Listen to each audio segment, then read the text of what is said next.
orang kalau punya pakaian tapi najis, ini bersifat najis, pakaian lain tak ada, waktu sholat datang, gimana kemarin itu kajiannya? Sholat dengan pakaian yang najis atau tanpa pakaian sama sekali? Kalau dia buka pakaiannya, aurat terbuka. Kalau dipakai pakaian najis, itu gimana itu? Kira-kira mana yang berat itu? Membuka aurat atau sholat dengan najis? Sebagian ulama mengatakan, Bapak Ibu sekalian, dia sholat dengan tanpa pakaian, karena sholat dengan najis lebih berat daripada membuka aurat. Begitu. Jadi situ ada perbedaan. Ada yang mengatakan dia harus tanggalkan pakaiannya, dia sholat dengan keadaan dicari tempat tersembunyi, sholat yang tanpa pakaian. Cuman nanti Bapak Ibu sekalian, ada lagi perbedaan pendapat ulama di situ. Kalau dia tidak punya pakaian sama sekali atau pakaiannya najis dan pendapatnya dia harus tidak berpakaian, sekarang bagaimana dia sholat? Apakah gugur bagi orang yang sholat tanpa pakaian, gugur rukun berdiri baginya? Itu Bapak Ibu sekalian. Kemudian terakhir masalah yang kita bahas. Di sini terjadi pikir perbandingan. Artinya ulama berbeda ijtihad dalam hal ini. Maka menurut Hanafiyah dan Hanabilah, maka gugur berdiri baginya.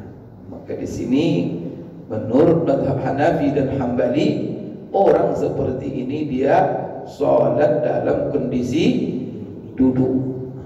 Bahkan sholatnya itu hanya dengan isyarat saja. Jadi tidak pula dia sujud. Jadi sebisanya, tapi jangan melihatkan auratnya terbuka seperti itu. Maka dia tidak boleh berdiri, gugur baginya berdiri. Kemudian dia sholat dalam kondisi duduk. Setelah itu dia hanya dengan isyarat saja. Berbeda dengan dua mazhab. Ini dua di sini, yang empat itu. Hanafi Hambali mengatakan dia sholat dalam kondisi duduk dengan isyarat. Tapi mazhab Bapak Ibu sekalian, Malikiyah dan Syafi'iyah, maka dia tetap wajib sholat itu menurut mazhab Syafi'i. Berarti apa? Rukun berdiri baginya lebih berat daripada larangan membuka aurat. Bismillahirrahmanirrahim.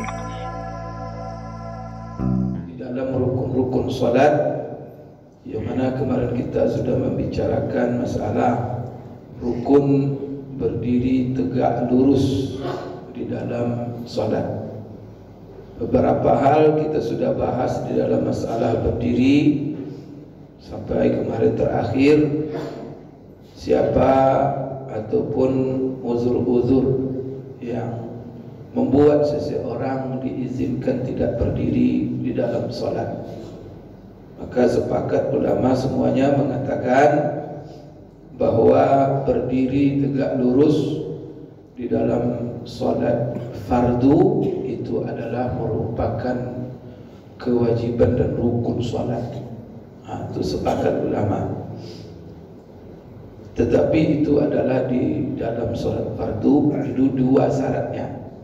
Pertama, salatnya salat fardu, kemudian syarat yang kedua dia sanggup berdiri.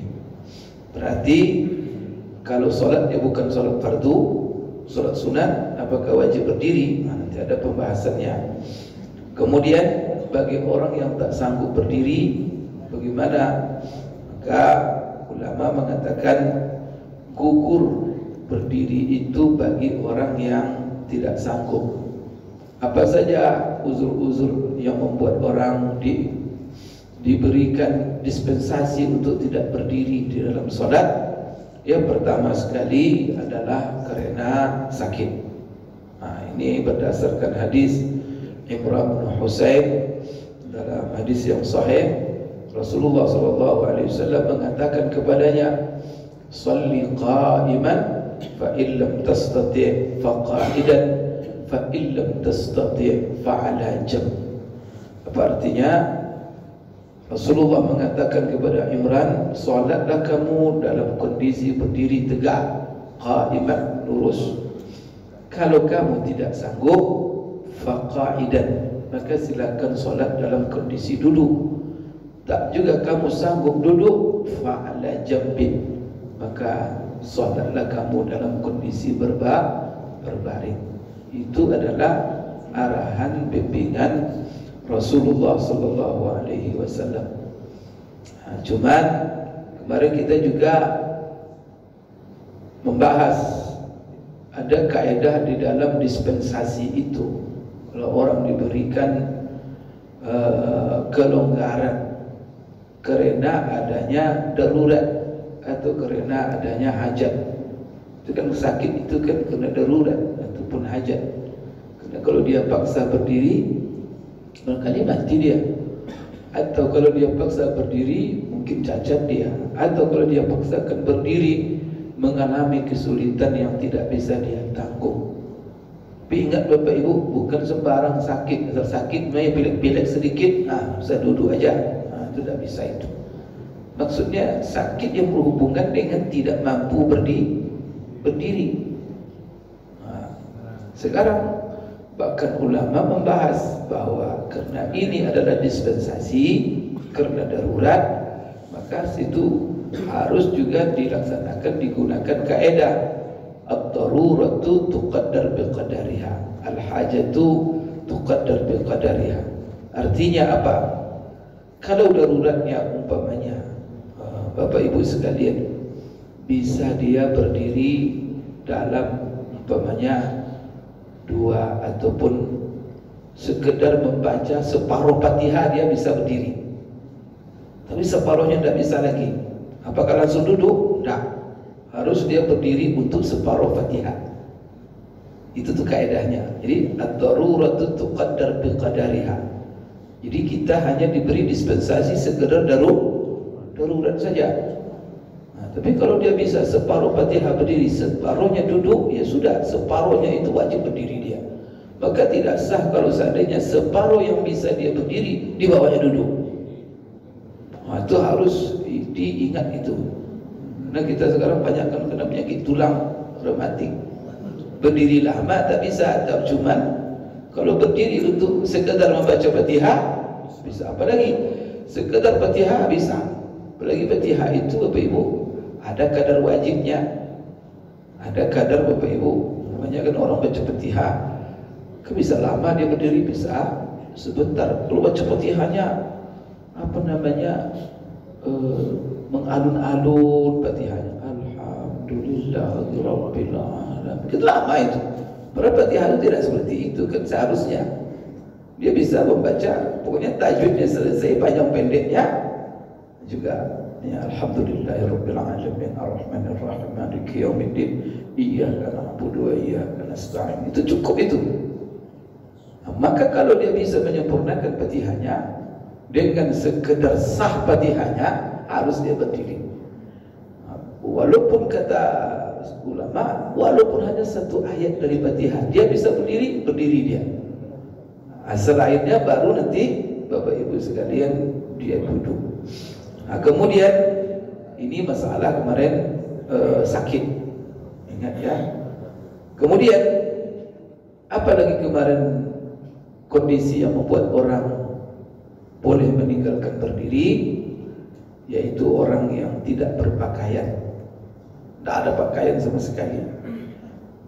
Bagaimana? Kemarin kita juga membahas orang kalau punya pakaian tapi najis, dia bersifat najis, pakaian lain tak ada, waktu sholat datang, gimana kemarin itu kajiannya? Sholat dengan pakaian yang najis atau tanpa pakaian sama sekali?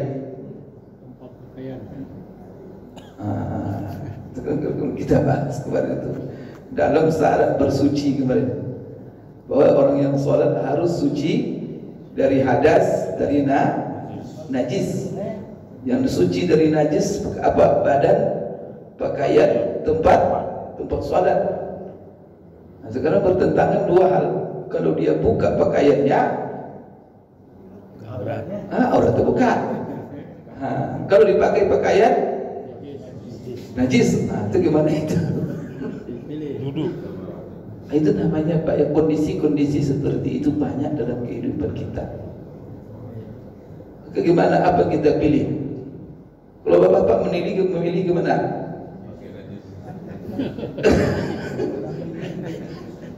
Maka di situ ulama berbeda pendapat. Perbedaan mereka berangkat daripada menentukan mana yang berat larangan itu. Kira-kira mana yang berat itu? Membuka aurat atau sholat dengan najis. Jadi di sini, maka sebagian ulama mengatakan, Bapak Ibu sekalian, dia sholat dengan tanpa pakaian, karena sholat dengan najis lebih berat daripada membuka aurat. Begitu. Kemudian dia banyak analisa-analisanya, karena itu ijtihad saudara. Nah, tak ada pula hadis khusus dalam hal itu, dan itu bisa terjadi Bapak Ibu. Apalagi kondisi-kondisi darurat, kondisi perang, kondisi kadang orang di penjara atau orang tertahan, kadang-kadang kondisi musafir, orang bawa satu pakaian berkelima pula dengan najis, tak ada pakaian lain. Jadi situ ada berbeda. Ada yang mengatakan dia harus tanggalkan pakaiannya, dia sholat dengan keadaan dicari tempat tersembunyi, sholat dia tanpa pakaian. Cuman nanti Bapak Ibu sekalian, ada lagi perbedaan pendapat ulama di situ.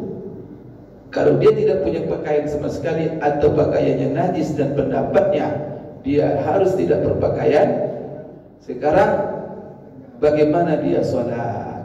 Dia tak berpakaian sekarang. Sholatkah dia kondisi berdiri atau duduk? Jadi apakah gugur bagi orang yang sholat tanpa pakaian, gugur rukun berdiri baginya? Itu Bapak Ibu sekalian. Kemudian terakhir masalah yang kita bahas.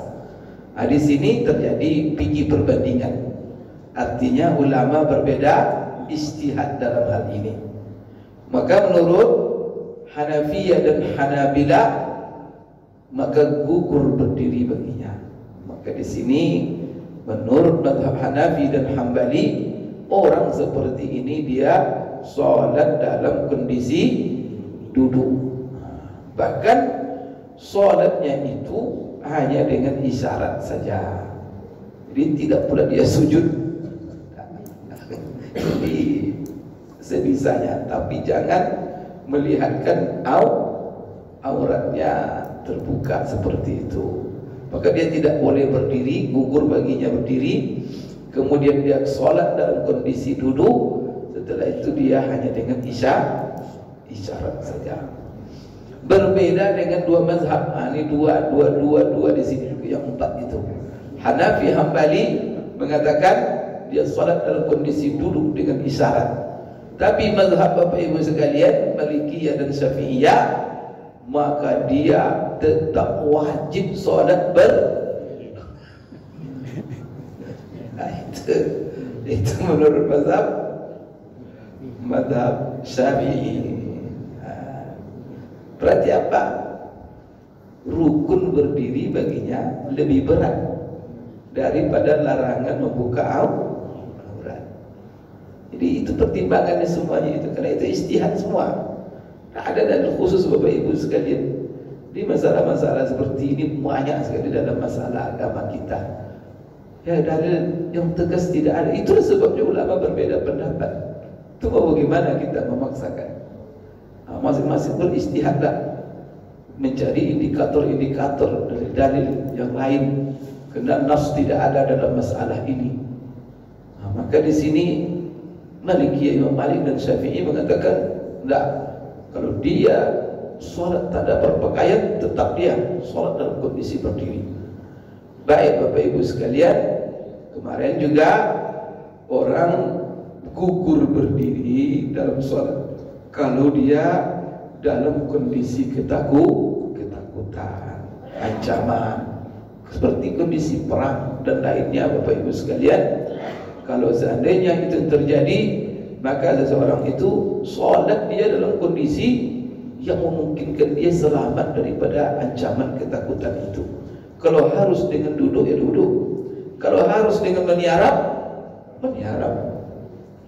artinya apa? Dia sholat sesanggupnya. Ini semua masuk dalam kaidah Bapak Ibu sekalian, la yukallifullahu nafsan illa wus'aha, fattaqullaha mastata'tum. Ini masuk semua dalam kaidah yuridullahu bikumul yusra wa la yuridu bikumul usra. Ini menunjukkan kelapangan, kemudahan agama kita.